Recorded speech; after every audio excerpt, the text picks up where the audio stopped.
Assalamualaikum warahmatullahi wabarakatuh. Salam sejahtera untuk kawan baik Nur Iswan Channel semua. Kali ini tentu saja kita akan membahas salah satu ledakan politik di minggu ini, yaitu tentang deklarasi calon presiden Partai Nasdem oleh DPP Partai Nasdem dan Ketua Umumnya Bang Surya Paloh. Kalau untuk orang lain ini hal yang mengagetkan, tetapi kalau di kalangan jurnalis mungkin sebenarnya kecenderungan Nasdem untuk mendeklarasikan Anies itu kan sudah terbaca dan sudah terdengar jauh-jauh hari, terutama sebelum bulan Juni Rakernas Nasdem yang menelurkan 3 nama. Jadi sebelum Rakernas itu juga nama Anies Baswedan itu sudah mengambang dan bergulir di internal Nasdem. Jadi prosesnya ini memang amat sangat panjang. Nah, terkait dengan deklarasinya, kalangan media sebenarnya juga sudah mendengar bahwa Nasdem itu akan secepatnya mengumumkan calonnya, gitu. Nah, dulu terakhir kita dengar itu pas Hari Kesaktian Pancasila 1 Oktober gitu, dan memang Nasdem ingin dideklarasikan itu pada pas tanggal itu. Jadi sesuai dengan prediksi cuma geser 2 hari. Jadi tanggal 1 Oktober dulu itu sebenarnya, bukan 10 November. Ini versi dari informasi A1 gitu. Tetapi bukan kisah bagaimana Nasdem mendeklarasikannya, tetapi yang jauh lebih menarik itu ada 2 kata dalam deklarasi itu. Tentu semuanya penting, kalau sempat nanti kita bahas di kemudian, tetapi yang menurut saya amat sangat fundamental dari seorang Anies Baswedan itu apa? Adalah ketika dia mengungkapkan tentang apa yang disebut dengan continuity and change. Sepertinya Mas Anies amat sangat tahu how the government works gitu. Jadi intinya itu how the government works, how the administration works, how the bureaucracy work. Jadi pemerintahan itu adalah administratur tata kelola satu negara. Istilah orang Jawa itu negoro mowo toto, ya kan. Nah, sepertinya hal itu Mas Anies ketahui, itu yang pertama.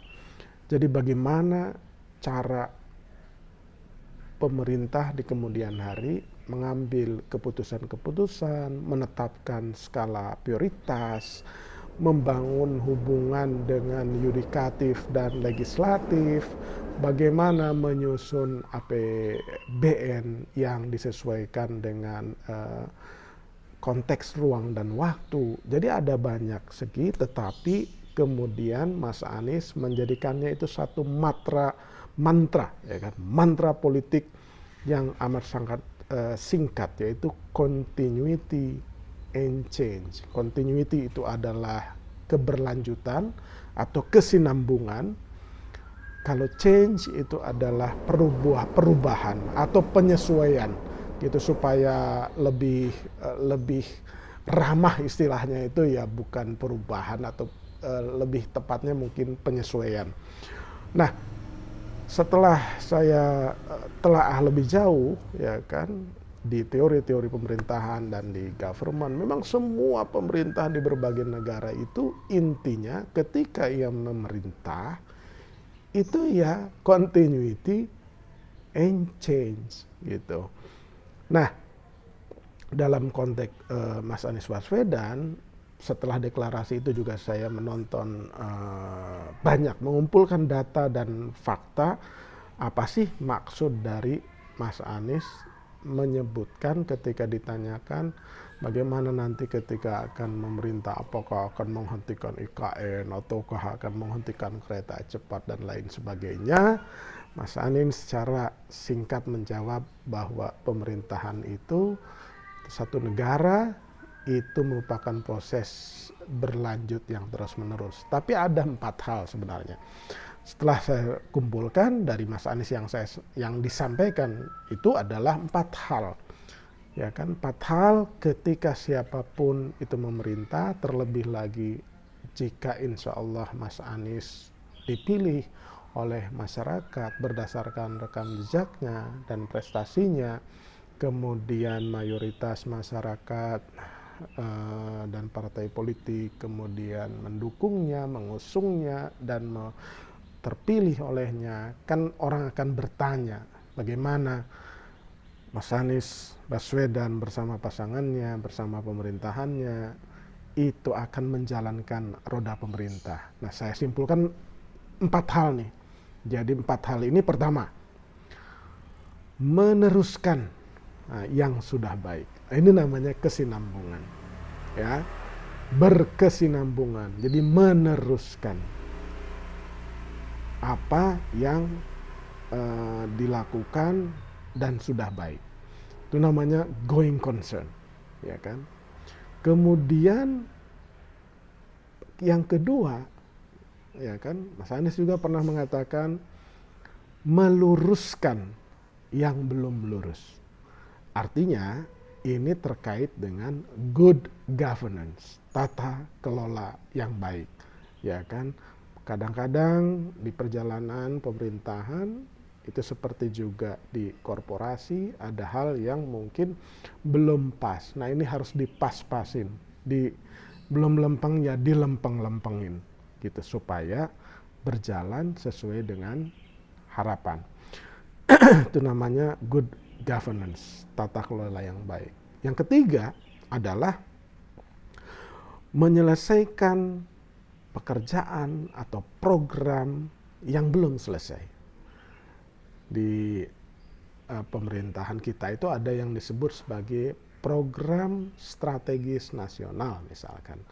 Nah, itu nanti pasti akan dilihat kembali apa saja proyek atau program atau kebijakan atau policy yang belum dikerjakan dan belum selesai.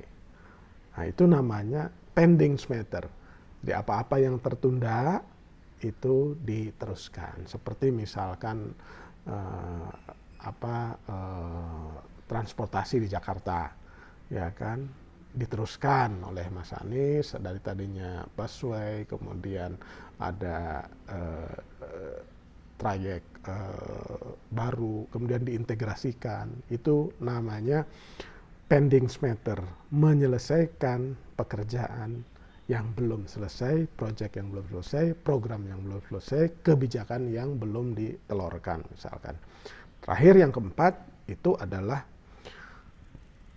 terus-menerus meningkatkan dan menyempurnakan gitu. Nah, ini mungkin bagian dari penyesuaian dan perubahan itu tadi. Jadi perubahan yang dimaksudkan adalah dari yang mungkin belum sempurna untuk terus disempurnakan, disesuaikan, dirubah, ya kan, agar manfaatnya itu dirasakan oleh masyarakat. Jadi itulah sebenarnya 4 pilar dari apa yang dimaksudkan oleh Mas Anies yang menyebutkan continuity and change apabila insya Allah dia dipercaya. Tapi kan proses ini masih berlanjut. Ini baru awal perjalanan dan kita belum bisa menangkap secara utuh narasi pemerintahan atau visi misi seorang Anies Baswedan dan juga mungkin calon-calon yang lain. gitu. Nah, nanti kita akan bahas lebih lanjut. Mudah-mudahan itu bisa kawan baik jadikan catatan penting dengan yang dimaksudkan Mas Anies, continuity and change. Terima kasih. Jangan lupa subscribe, like, share, dan komen. Assalamualaikum warahmatullahi wabarakatuh.